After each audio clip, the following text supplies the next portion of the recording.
Hi there. Hello. And welcome to Books and Authors. I'm Rom Gayoso, your host. So, this is the book show featured on Futures Television. And I know there are many choices out there, but you are in the right place. So, leave the digging for us. We will make sure to bring you the best books and authors we can possibly find. And today is no different, okay? So let's get going. I want to introduce to you my first guest. All righty. So my first guest is Dr. Eugene Ivanov from VOC 2, Wisdom of the Crowds, which is an innovation consultancy that helps organizations extract maximum value from the wisdom of the crowds by coordinated use of internal and external crowdsourcing.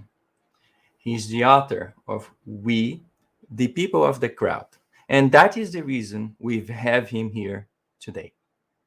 Eugene's book is available on Amazon.com, and his blog can be found at www.innovationobserver.com. You will find the link to the book and to the blog on the comment section of this video.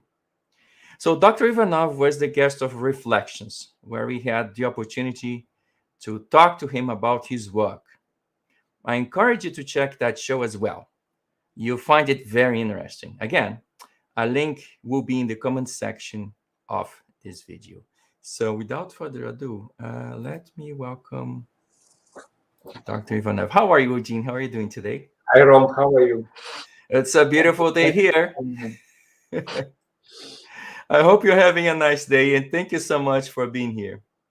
Thank you for having me again. Good. So today we're talking about your book. The other day we talked about your work. Today we're gonna focus on the book. So I think it's very important for the audience to get to know you as a writer, and you do write quite a lot, not just on the blog and the books and etc. And it's not just about biology. So it's rather you write quite a lot about innovation. So I want you to tell us, why do you write? Well, you mentioned the fact that I'm biologist. Yes, so I've been doing biology for many years and never had the chance to write a book. And I have no formal education in innovation management in crowdsourcing, and perhaps that's the reason why I started to write because innovation management, crowdsourcing evolve before our eyes, and there is a very valuable experience being accumulated. And I've been privileged to be part of this process, especially as far as crowdsourcing is concerned. I got involved in crowdsourcing projects in 2003, and when not was not much was known about crowdsourcing, not much written. So this now classic book, The Wisdom of Crowds by James Surowiecki, was only published 1 year ago. The very term crowdsourcing was coined 3 years later in 2006. So my colleague and I, we kind of co-invented crowdsourcing techniques, specific techniques, processes as we went along doing our client projects. We made a lot of mistakes, but we also gained valuable experience. And I decided to write this book, kind of, to summarize this experience for people who, like me, 20 years ago, started actually from scratch doing crowdsourcing. And I'm glad you actually wrote that book because we all make mistakes and we all learn from them. And I'm glad that you shared. Now, and today I have other fantastic storytellers, and I want to address that point with you. So, in We the People of the Crowd, so real life stories about crowdsourcing told by an innovation consultant. And you talk about Ken, right? So, what is Ken's story? Yeah, Ken was actually a head of statistical group in one of large consumer group in the large consumer company establishment, and he was essentially a statistician, mathematician, and he had a problem. So his group was using a mathematical algorithm, but he didn't like it, and he wanted to improve it, and he was sure, he had this gut feeling that there is someone somewhere who has a better way of doing that. And he decided, because his company already worked with a company, crowdsourcing company I was employed at, so he decided to give it a try. And we posted a crowdsourcing campaign. So again, because it was essentially statistical statistic question, the problem statement was very complicated. But essentially, in plain English, what it was saying was like, okay, that's what we have, that's what we do, that's why we don't like it. That's what we want instead. And guys, if you do that, we'll pay you $20,000. So we posted this statement online. Again, I skipped the whole process, but eventually, Ken got this solution that he liked, and I completed this paperwork. And Ken, what's interesting, that he didn't know people who was contributed to his program. And when I sent him this kind of paperwork, I was I noticed with some amusement that he um, and the author of the solution live in the same state by by zip code. And he called me in few days, kind of completely excited, and said, "Are you kidding me?" And I was a little bit alarmed. What maybe something is wrong. Well, it turned out that the person who solved his problem was his neighbor. So so they were meeting on the street, kind of walking dogs, talking about chat, but they never actually had a reason to introduce themselves to each other, personally. Again, do you really know occupation of your neighbors? And it was ironic that they can struggle with this kind of problem for many years, and the person who solved it in less than 3 months was actually living few houses down the road. Again, it sounds a little bit like Cinderella story, but people who who do crowdsourcing for living can tell actually a lot of stories like that. Yeah, no, but I think that is the importance. And even Cinderella story is interesting because I think you could take something. So if you sit down with someone and says, problem statement, question, research design, they'll say, this is boring, right? But the way, so I think your gift here is you are a very good communicator and you write very clearly. So when you did the story, I think it's captivating. So it's moving. So what's Ken's gonna do next? So what's the next step? So I think your style is very interesting. And folks, that's the beauty of storytelling, right? You can convey a lot of information. And because I may have forgotten, okay, it was a statistical problem, but I remember Ken. So I remember Ken's story. So I love the way in which you write and the way in which you communicate those very complex ideas, actually. But when you romanticize it a little bit, I think you can eat a whole whale, but you have to eat it in small bits and pieces, right? So I wanted to change subjects a little bit. So in the book, you talk about crowdsourcing as an innovation tool, right? So that organizations can use to solve technical and business problems. So how is that? Well, yes. So for many years, the hallmark of innovation of R&D was your internal capabilities. Companies like Intel or for, or you name them. They were actually proud about their research and development departments. And it was almost like, like a given thing that everything of value comes out of your company. And things change because even the most powerful research and development department of largest corporation in the world cannot do everything themselves. If they keep doing that, in house, they will lag from their competition. So, and here's kind of the economical, logistical, and uh, basis for open innovation. So companies must open their walls to new and novel ideas. And essentially, it's happening. Every company has a stable of consultant, academic partners, business partners. Now, more and more people, I'm sure, on your shows, say talk about ecosystems.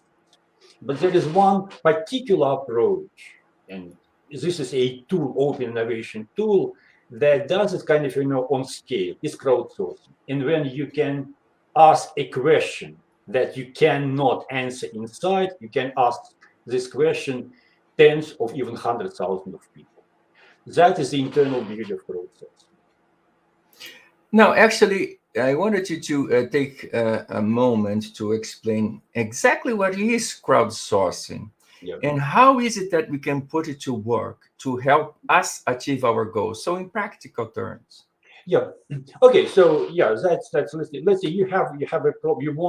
You want to improve a quality of some process in your operations, and you formulate this problem. And again, I would urge you to spend as much time as possible as doing that. So not looking for superficial signs of problem, but what is the core problem, what is the core reason causing you this problem.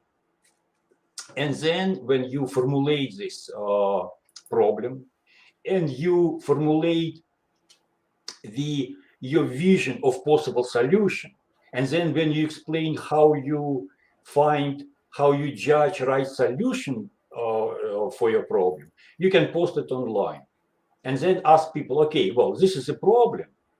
This is what we would like to have. This is how we'll judge solutions that you guys will send to us. And if you solve our problem, well, we'll pay you some money. Now, so there are two parts. One is a problem definition, the most important part of crowdsourcing process. And then there's a crowd part. And I have this kind of 80 to 20 rule. I think that uh, defining the problem is 80% of success.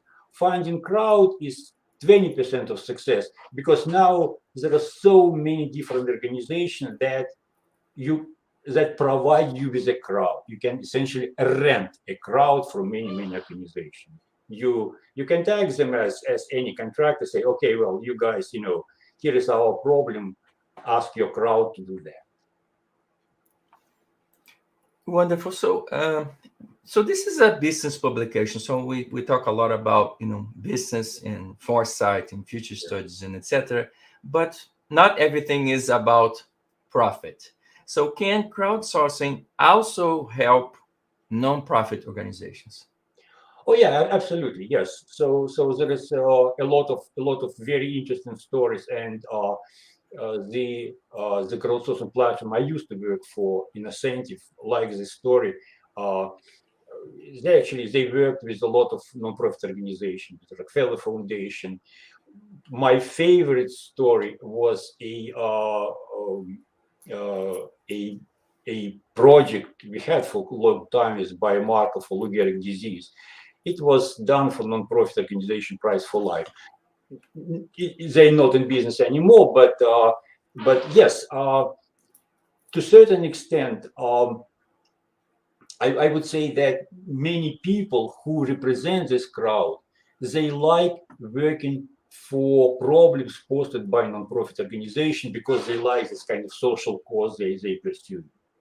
And in case when you run the crowdsourcing campaign and this crowdsourcing campaign is being sponsored by non-profit organization, you actually can expect even more active, more enthusiastic participation from the people of the crowd. Great. So I now want to ask you for some advice. So someone wants to learn more about crowdsourcing. Yeah. Where do we go? What's a good place to start? Well, I understand. Yeah, that sounds very kind of self-promoting, but yeah, I would suggest that you start with my book, because the purpose of this book was again actually to explain what crowdsourcing is and what crowdsourcing is not. And I think that the problem that I still think that even 20 years later, it's still the most difficult problem. People, organizations don't understand what problem can or cannot be solved by crowdsourcing. So my book is kind of is a start to kind of a primer to this major question. But then I thought when you figure out what you want to do, and you have some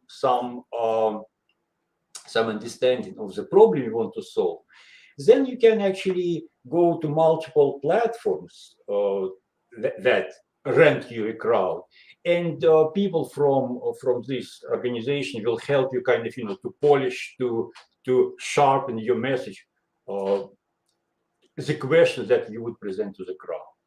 So to a certain extent, it's not too complicated, but again, this first component is the most crucial, to understand what problems can be offered to crowdsourcing. Great. So one more time, folks. So, there you have it.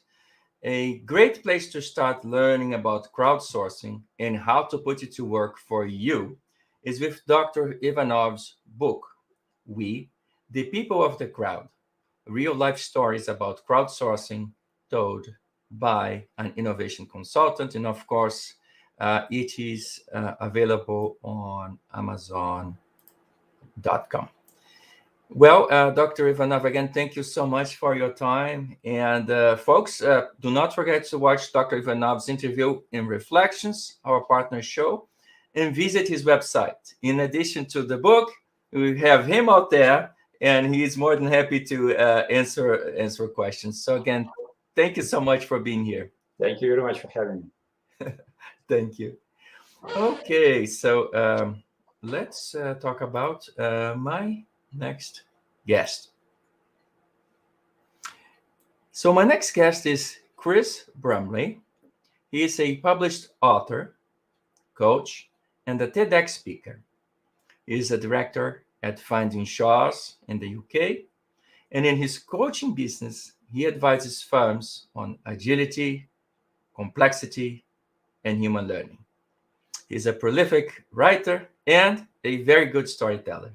He's going to talk to us about writing compelling sci-fi and fantasy stories. He is the author of the World of Golden series, Notes on Dragons, The First Vampire, The Serpent Calls, and Tides of Chaos. I had the opportunity to interview Chris in Reflections, so where we had the opportunity to discuss a lot of his work. Please also check that interview. It is a great talk. So, where are you? Hi, Chris. Welcome to the show. Hi, Ron. How are you? Wonderful to talk with you again. So this time we're talking about your books, and I had a lot of trouble because you have so many titles. I said, which titles do I pick to put on your slides? I said, well, I will pick two. Yeah, it's probably wise. The best known fiction and the best known non-fiction one, I think. Yeah, but you have more than nonfiction, and you actually have, children's books. You have comedy. You have so much stuff. I said, I was scratching my head. So which one do I put out there? So I hope you are not offended by my selection. Not at all. Okay. So, Chris, so for the audience, I want you to start this talk or this discussion on the influences you had. So it seems you have been reading quite a few fantasy books from a very early age, right? So Yes. how has it affected you as a writer? It's affected me a great deal. I think that one of the interesting things with this is that I found out a little while ago that I'm autistic. So it makes a lot more sense looking back as to why looking for places to escape to, new places that were different, that maybe I felt I could fit into better or something would help. And also, if you're very creative and your mind has flights of fantasy, fantasy is a really good, or speculative fiction is a really good kind of arena to pursue that in. So that's what originally drew it to me, or drew me to it. Sorry, and then there was kind of this bigger aspect of the creation of a whole world which wasn't our own, which I find fascinating. And you know, the movement through it, how you integrate characters into it, and I found it fascinating. And then I read, you know, books by people like Terry Pratchett and Neil Gaiman and David Eddings and Anne McCaffrey, and you know, a lot of sci-fi authors, Harry Harrison, and it just became very obvious that this was something that I'd really been searching for, that not only answered something I was looking for, but it told me how I could share some of the things that I was seeing or experiencing or feeling, I guess, internally with other people, which is what I have eventually managed to do. So wonderful. I wanted to remain there for a little bit longer. So on all those books that you read and the writers, so can you name a few that you say those were definitely transformative readings? So why would you pick, let's say, one or two, and why? Why is it that they were so transformative, or why is it they impact you so much? So Terry Pratchett was definitely one of them. And I've been to a lot of author conferences, and I never managed to actually meet him before he died, which I'm quite sad about.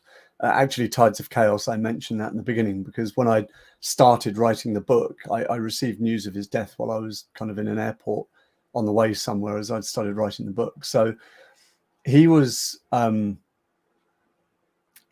of the most pivotal, I think, because it wasn't just the flights of fantasy. It was one of those books where, or a set of books that showed me that a book does not have to be just one thing. And I think that that's very, very important. And so I've tried to wrap that into my book. So he has elements of horror, he has elements of being, you know, thrillers, and all sorts of other things that come in there. But there's all the comedy, and there's all the kind of satire and silliness. And then you realize that there are layers within the book. For example, Feet of Clay plays very heavily on RoboCop and various other things. But then you start looking into it, and you start realizing that we're talking about the philosophies of free will and agency and morality, and how we all judge that, and good versus evil, and how subjective they are. It's fascinating how deep his books went.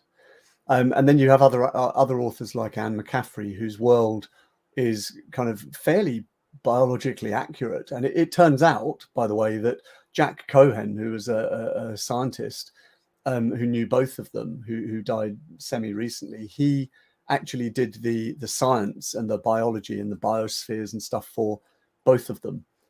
So, you know, it explains why they were so detailed in some of their aspects. And that really encouraged me to kind of look for that kind of level of detail in my books as well. And then you have things like David Eddings and Harry Harrison, where they're just easy reads. Sometimes you just want to escape. So sometimes you want to pick up another world and just slip into it for a few hours and forget about some of the woes and troubles. And, you know, it's been a hard week here, I'd like to go somewhere else for a bit, kind of thing. There were many, many, many authors, to be honest. That's great. So I think it's important for people to understand. Books are very complex. So, and people tend to think, oh, you know, it's just a fantasy or some fairy tale. It's very simple. It's actually not, or rather not. As you mentioned, you know, there are elements of horror, elements of thriller, elements of suspense, right? Elements of who's done it, right? And you are a great storyteller. So, in your perspective, what makes for a good fantasy story? What are the elements? There are quite a few elements to it, but I think some of the key elements to a good fantasy story or a good sci-fi story, a good fiction, is the characters have to be as real as possible, or they have to be as faceless as possible, so that the readers can insert themselves into the character. So they either have to be that character, or they have to really identify with that character or aspects of that character.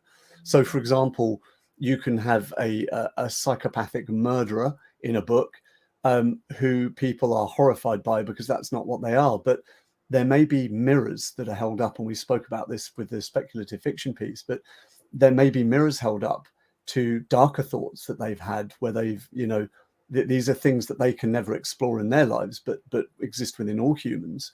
And maybe it gives some idea of what people are capable of, and what you might be capable of in the right circumstances or whatever. So I think that the characters are really important, because they need to, for me, characters need to be real people as much as possible, not just facets of the author. But the characters are what drive the story, or who drive the story. And that's the second kind of part, which is linked, which is the world has to be believable. The world has to, it can be fantastic, it can be familiar, it can be both, but it needs to be well fleshed out to be believable. And I think that there's a very fine balance to walk there, because some fantasy and fiction, it has fantastic worlds, but all the effort goes on the world. So there's nothing to connect the reader to the world, which is what the characters are there for. So create a world, build a world as much as you need. And depending on the story, you may need to create more or less. Fantasy typically has an awful lot of detail for a world. But always be aware of the fact that you can't overshadow the characters. The characters have to link the reader to the story, and they have to make the reader want to know what's going to happen within this world and explore the world. Right, so it's not just a pretty page, I guess. Yeah. No. I love it, because at times I didn't think of it like that. So an empty character, so that we can immerse ourselves into the character. That's an interesting point that you make. Actually, I want to remain along the same lines of speculative fiction, right? So, in your perspective, what are the uses of speculative fiction in a business context? So, in other words, how can business use speculative fiction to achieve their goals? So there are several ways that you can use speculative fiction within business. The two main ways that I use, and this links into complexity theory and human learning, stories are how humans best pass information. We started out with stories trying to make sense of the world around us, and stories and narratives are very natural. They're how we retain information best. They give us a sense of we, not me, because when other people share your stories, you have alignment, and you have this kind of assemblage that grows from that. So that, you end up with myths that are very similar from culture to culture and so on. So stories are how we always tried to make sense of the world before we had the tools to do so in a more scientific manner. But stories are how we also show our vulnerability and our humanity, and how we share that humanity as well. And stories are how we learn when we're children. Stories are how we engage interest and then inspiration, or incentive, but inspiration's better, and start getting people involved, or wanting to be involved in things. You look at what inspires you in the story of a hero, and people want to be a hero in the same kind of way. So the sharing of information through stories is also very important at work, because the stories are what tell the experiences of what people have at work. Unlike, for example, a survey, which is based on a unit of personal opinion and has a positive negative tension, the stories you hear around the water cooler, or around the campfire, or however you want to put it, are the human stories, the qualitative side to the quantitative formal aspect of business information. And they actually provide the context required to know where you really are, where your business really is, how people really feel, what the culture is like. So that's a very important aspect. And the last one I wanted to just touch on quickly was the fact that stories actually also provide you a psychologically safe space. If you're trying to work on aspects within your company that are uncomfortable, or your job, or your career, or your, in many ways, it's easier to take a story that has no threat rather than pick a real life experience where people may be territorial or feel insecure. And so instead of that kind of threat, you move to another world and you say, how would you deal with a similar situation?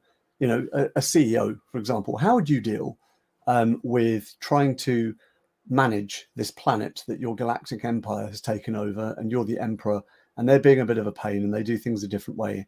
How can we deal with this? And that's not, you're not running your business very well, so let's talk about it, which can be a little threatening. And that may be how they perceive it, even if you're not saying that. But you can use the story to move outside that context quite safely.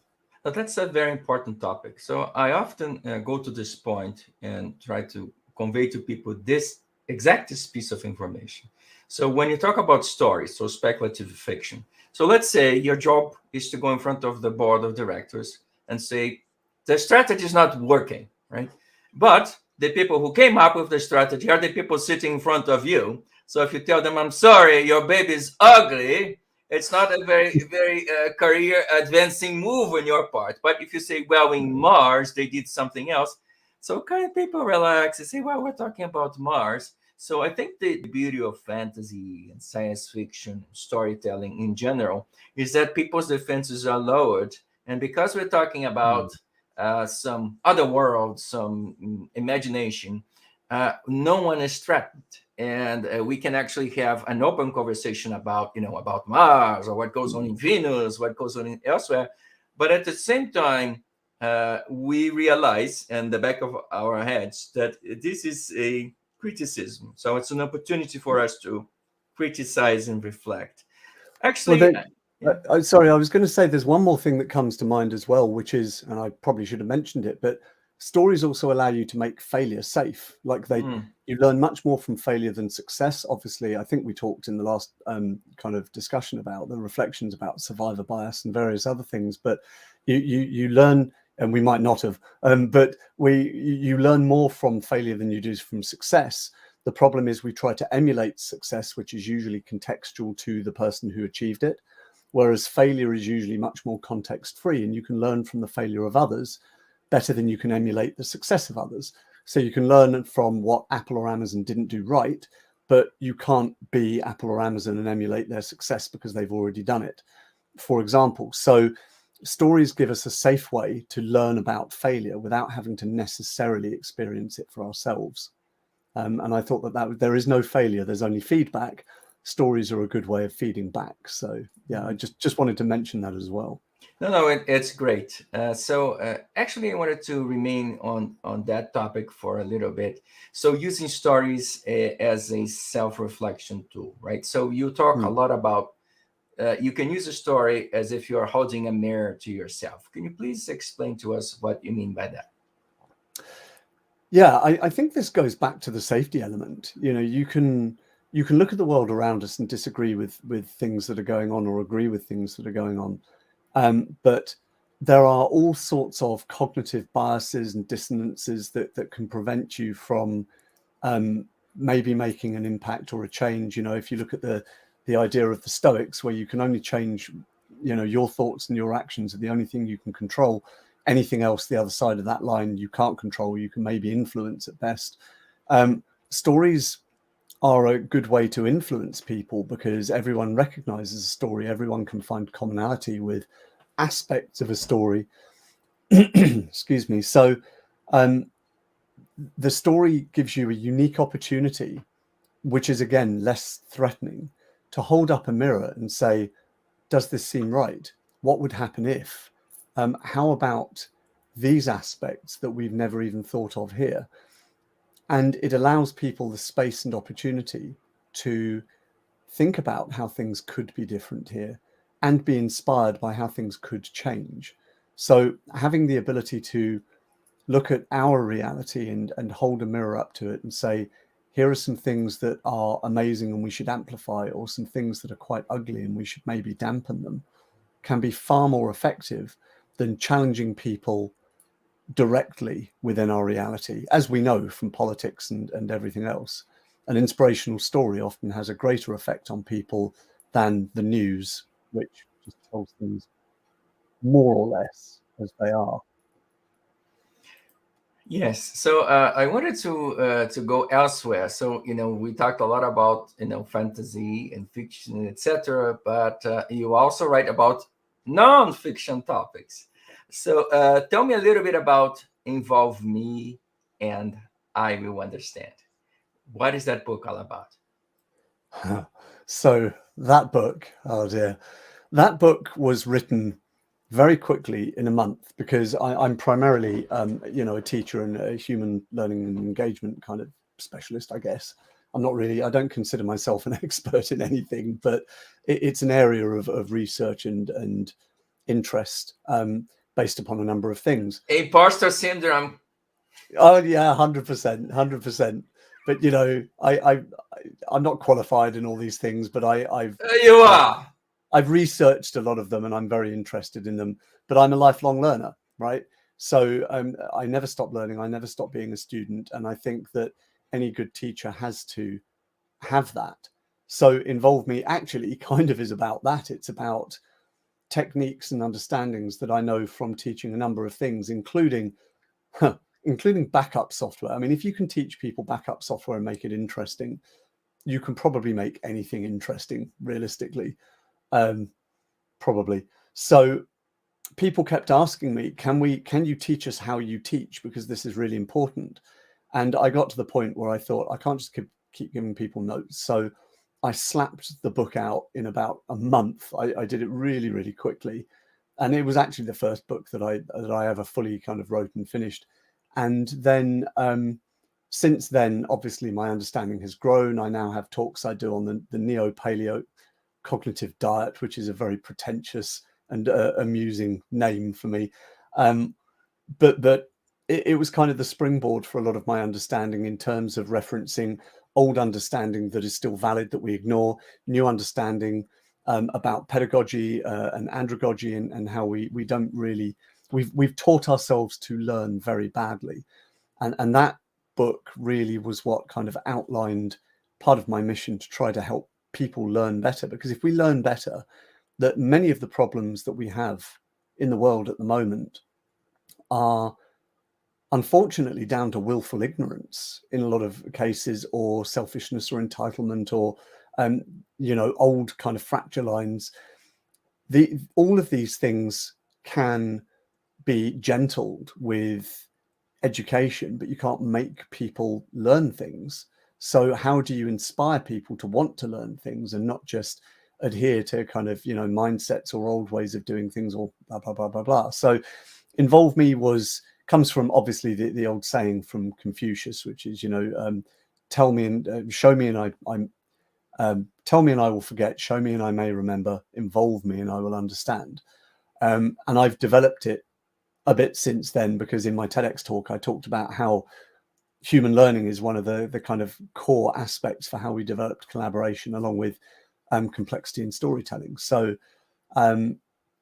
that's really kind of what Involve Me is about. I do have another book planned, which I haven't even started writing, which hopefully ties the complexity aspects together, the human learning aspects together, the storytelling and the kind of more fictional aspects together.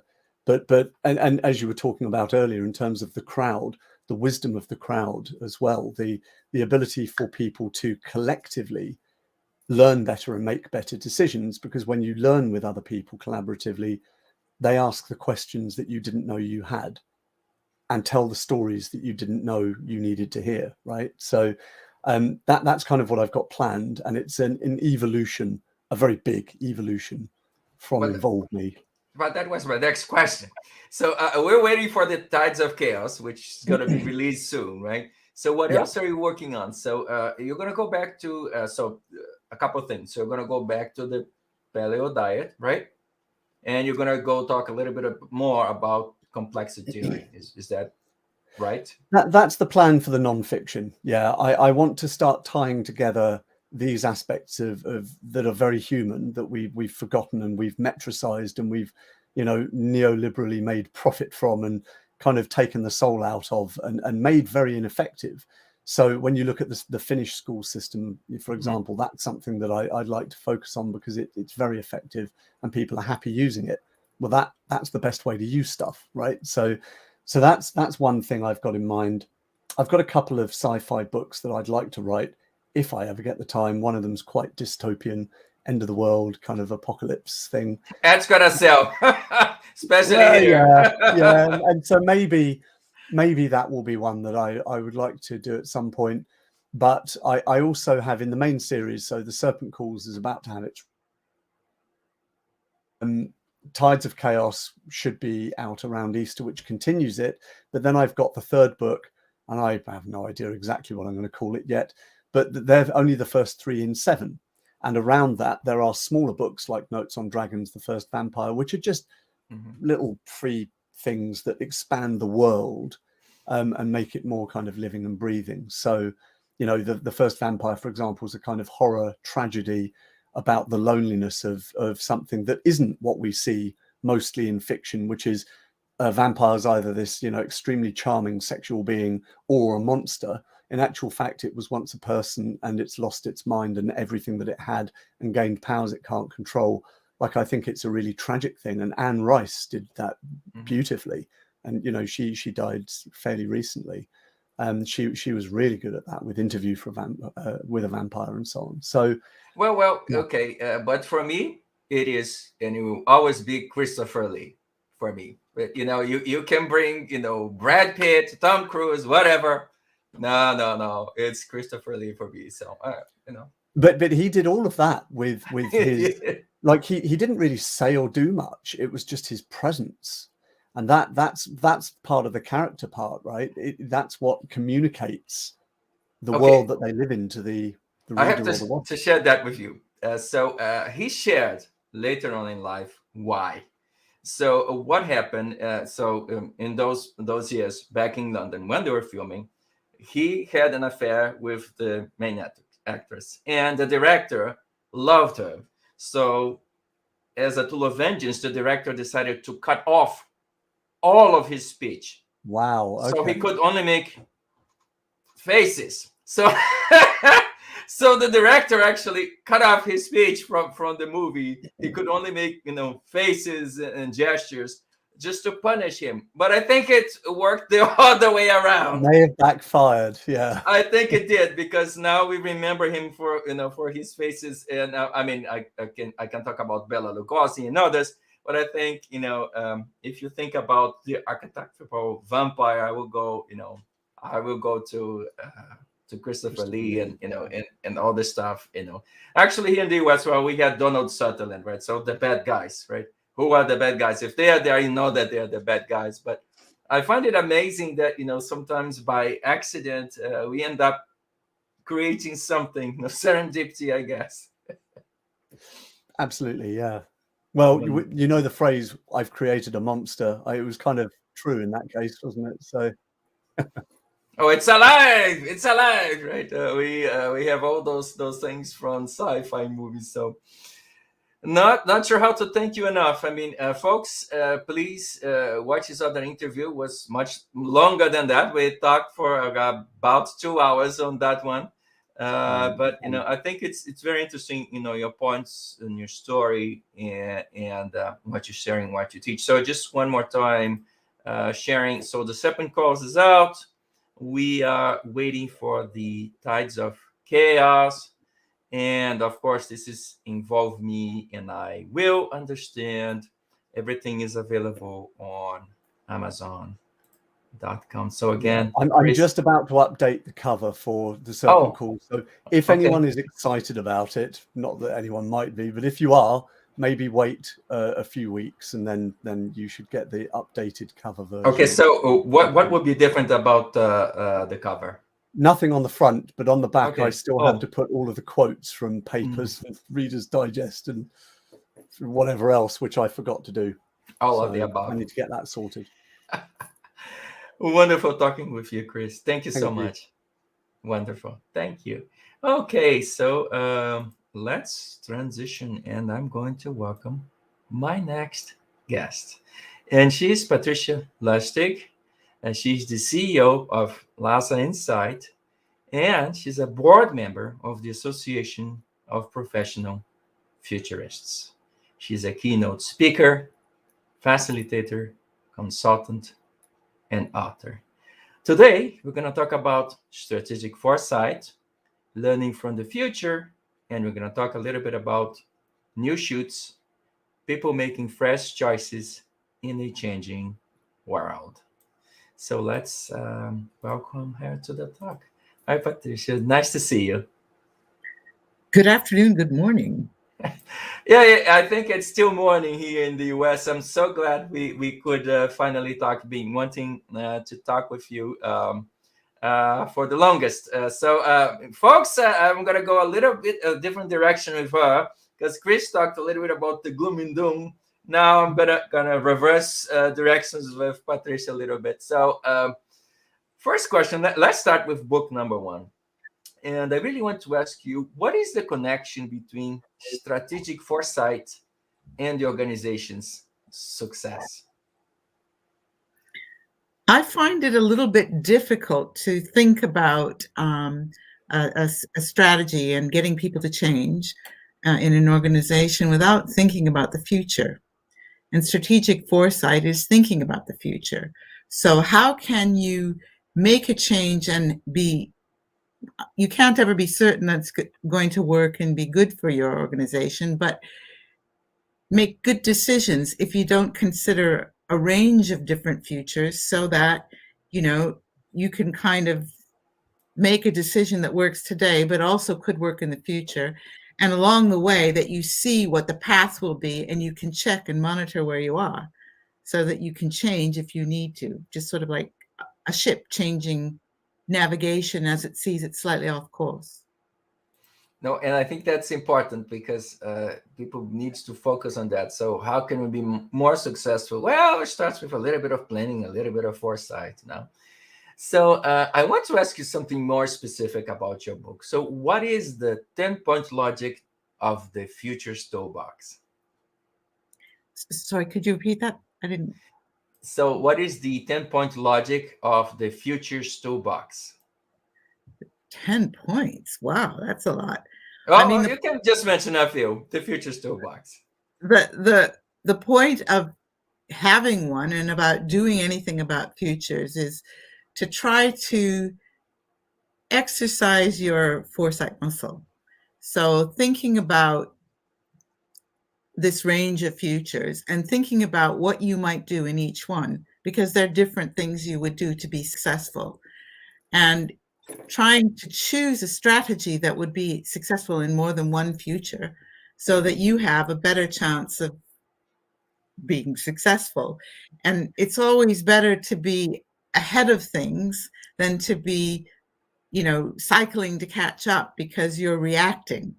So by thinking about different futures and having a set of different plans, plan A, plan B, plan C.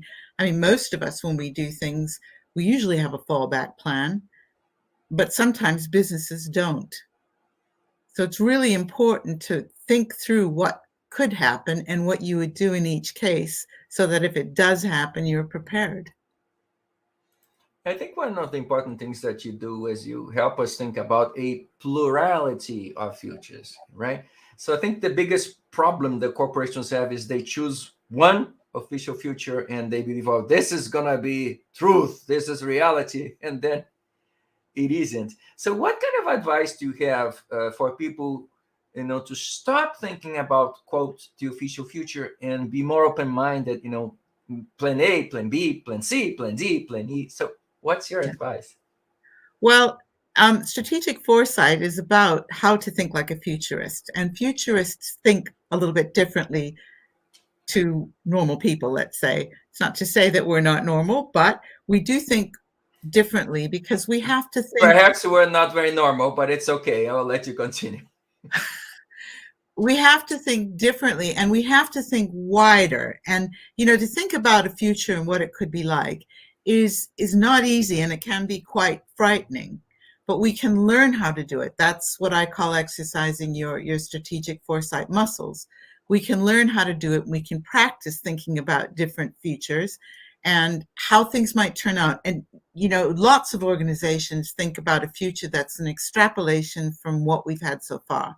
And that is never going to happen.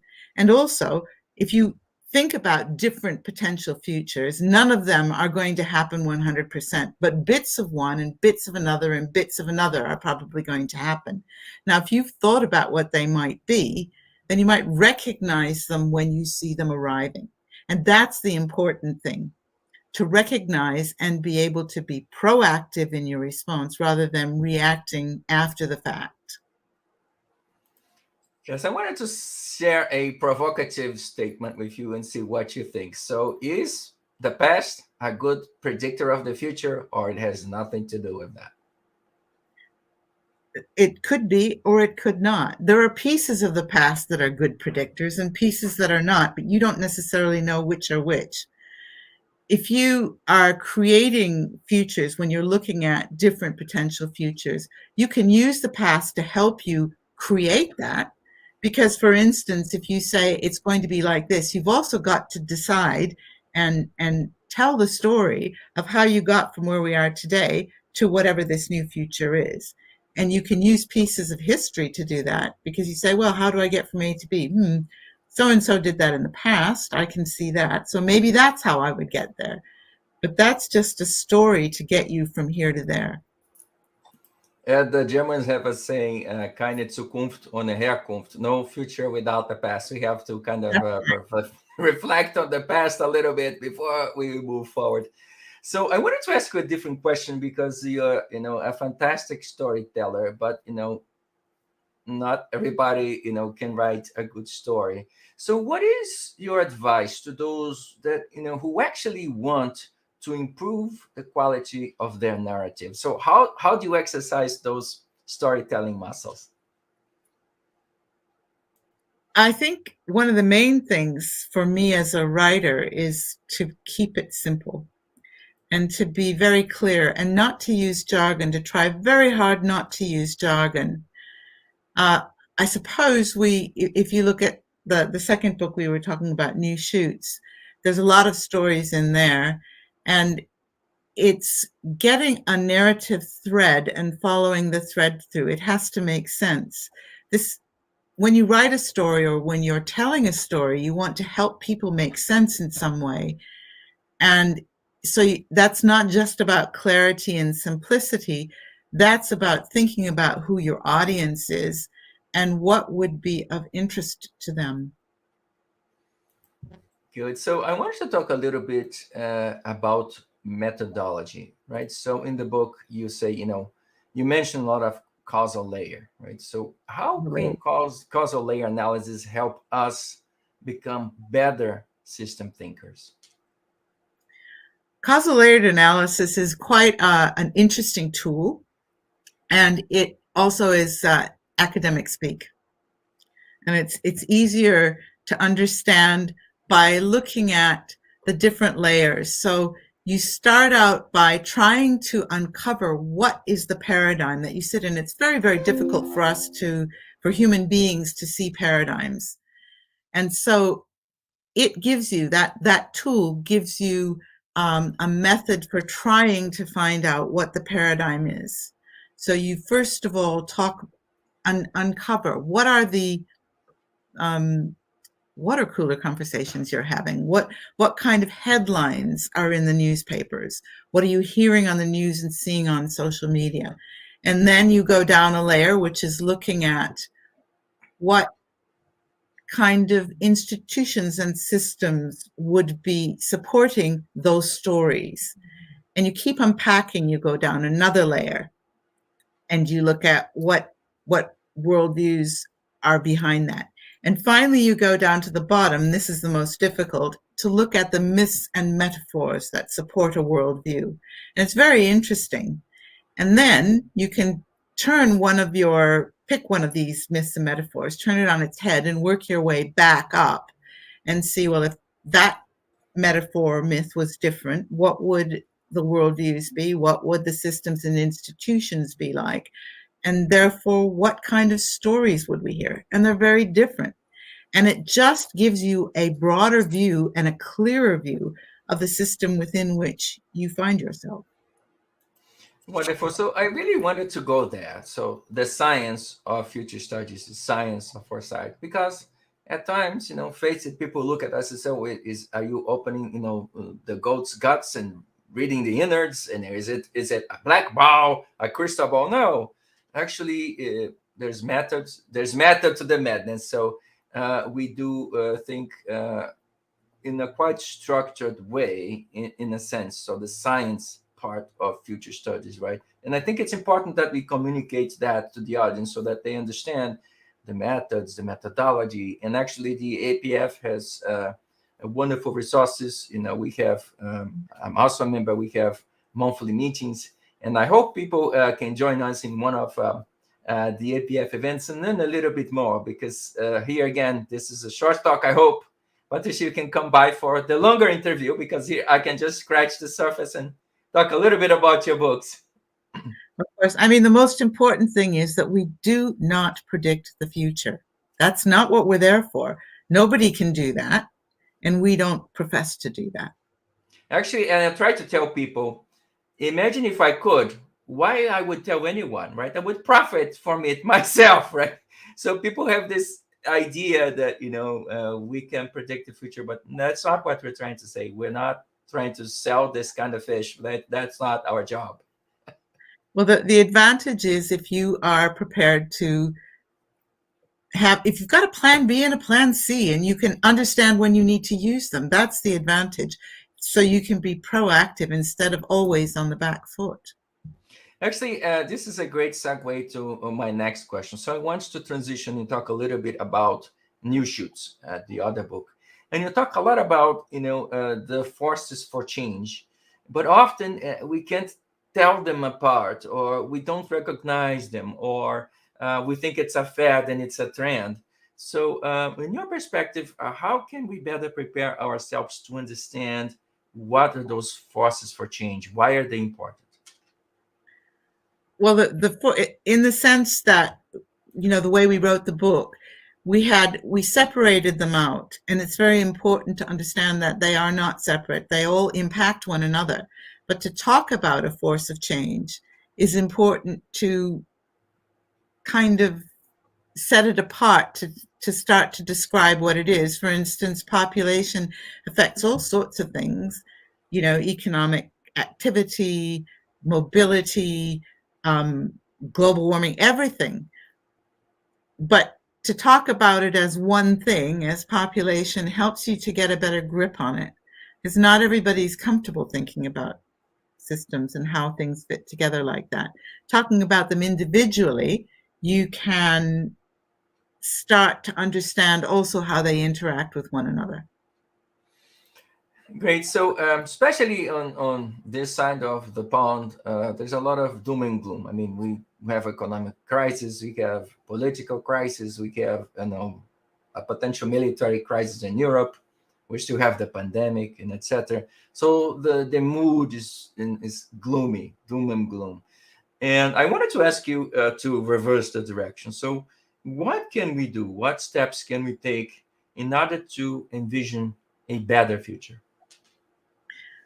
Well, if I can tell you a little bit of a story about how New Shoots happened. We had finished a book in the beginning of 2020, and we were all ready to publish. And then that was the precursor to New Shoots.